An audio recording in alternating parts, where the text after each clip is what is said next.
जितनी भी एसोसिएशंस आज की तारीख में इंडिया में एग्जिस्ट करती हैं, यानी आईपीआरएस जो कंपोजर और सॉन्ग राइटर का हक की हिफाजत करती है, पीपीएल जो साउंड रिकॉर्डिंग की हिफाजत करती है, मगर इन दोनों को अभी तक मान्यता प्राप्त नहीं हुई है।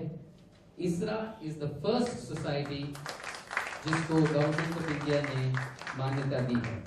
तो अब परफॉर्मर के पास जो होता है, परफॉर्मर अपना राइट जो कॉपीराइट होता है वो तो ट्रांसफर कर सकता है, ये नहीं कि वो ट्रांसफर नहीं कर सकता है, वरना फिर प्रोड्यूसर हैं या म्यूजिक कंपनीज हैं, इन लोगों को तकलीफ हो जाएगी कि आगे धंधा कैसे करें, और वो हमारा काम भी नहीं है, ना हमारा इंटेंशन है वो। इसीलिए प्रोड्यूसर्स और म्यूजिक कंपनीज को इस बात से कोई हैरानी नहीं होनी चाहिए कि उनके काम में कोई दखल अंदाजी होगी या उनके पॉकेट से कुछ पैसा जाएगा, ऐसा कुछ नहीं है। ये एक नया हक गवर्नमेंट ने पैदा किया है और ये हक के तहत हम जो यूजर्स हैं यानी रेडियो, टेलीविजन, इन सब से कलेक्शन करेंगे। प्रोड्यूसर और म्यूजिक कंपनी से हमें कोई लेना देना नहीं। It is a very clear cut provision in the copyright act. Music company और प्रोड्यूसर जो उनका हक है वो ले ले पूरा 100%, उसमें से 1% भी सिंगर को नहीं मिलना चाहिए, ये हमारा साफ साफ कहना है। मगर जो अब ये नया हक दिया गया है सिंगर्स को, हम सिर्फ वो कलेक्ट करेंगे और कलेक्ट करने के बाद हम उसको बांटेंगे। तो जैसे मैं कह रहा था कि एक्ट के प्रावधान के अनुसार कॉपीराइट जो है वो तो आप ट्रांसफर कर सकते हैं, एक सिंगर जो है वो कॉपीराइट अपना असाइन कर सकता है, मगर वो राइट टू रॉयल्टी नहीं कर सकता। राइट टू रॉयल्टी उसका हक बनता है ताउमर, और ये रॉयल्टी जो है वो सिंगर को उस परफॉर्मेंस के 50 साल तक मिला करेगी। एक और चीज इसमें जो अच्छाई है वो ये है कि इट डजंट मीन कि 21 जून 2012 से जो गाने गाए जाएंगे उन्हीं को मिलेगा, नहीं, उससे पहले गाए हुए गानों पर भी ये कॉपीराइट एप्लीकेबल होगा। आप अगर 1963 का गाना भी है, 50 साल अब हो रहे हैं 1963 को, तो 1963 से गाए हुए जितने भी गाने हैं उन सबको रॉयल्टी मिला करेगी। तो बिल्कुल, तो उन सबको मिला करेगी। मगर हम ये ना भूलें कि this is an uphill task, ये कोई आसान काम नहीं है।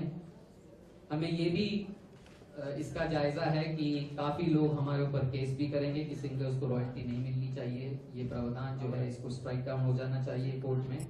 मगर मैं जानता हूं और मैं यकीन से कह सकता हूं कि ऊपर वाले की कृपा से वो सब अटेम्प्ट्स जो हैं that will fail. I don't think anybody can win against a very fair and a very justifiable right of copyright that is given to singers.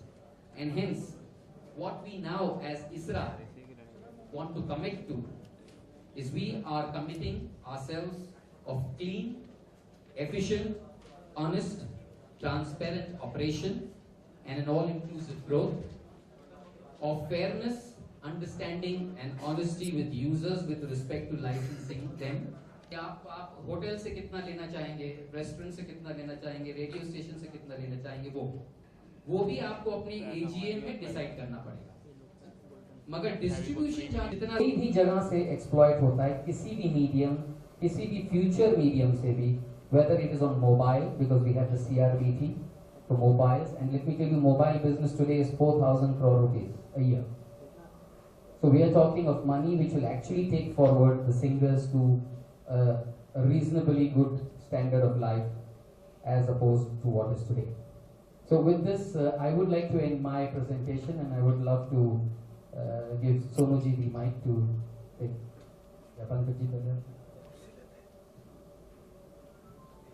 Ladies first.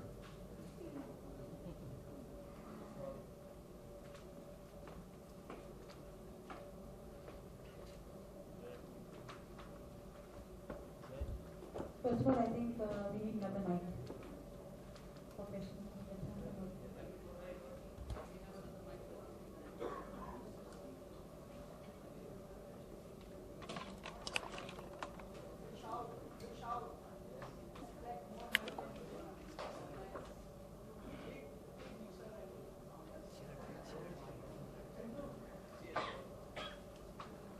नहीं, कुछ खास नहीं, यही बोलना था कि आप सबको पता है कि कैसे सिंगर्स एक्सप्लॉइट हुए हैं ओवर द इयर्स.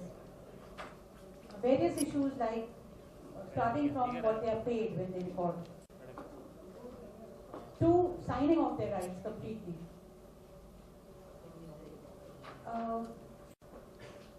नाम नहीं आना, नाम नहीं देना, फिल्मों में नाम आता है जब पूरी फिल्म खत्म हो जाती है और when all the audience has left, तब जाके कहीं छोटा सा कुछ नाम नहीं आता है. वो रेडियो पे नाम अनाउंस नहीं होता है, टीवी पे जब गाने बजते हैं तो बहुत रेयरली नाम दिया जाता है.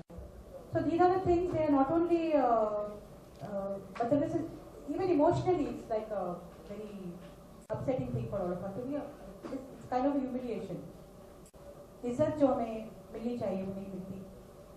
तो ये सब चीजें now we have a chance, and then what is important is very important is कि we all have to be, we have to stand together. Solidarity is very important, and it's still a long way off, still a battle. अभी भी काफी कुछ obstacles हैं रास्ते में which we have to face. और इसके अलावा Sonu, you want to say something? आप बात करो फिर.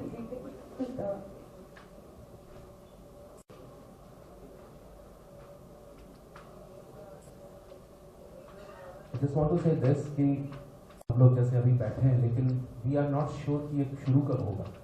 Until unless we meet very regular और इस पे लग जाए. जैसा अभी अगर मैं मेरे जहन में बात है, जब भी कुछ इनिशिएटिव कुछ भी होता है तो ऑलवेज सोनू स्टार्ट्स, ऑलवेज.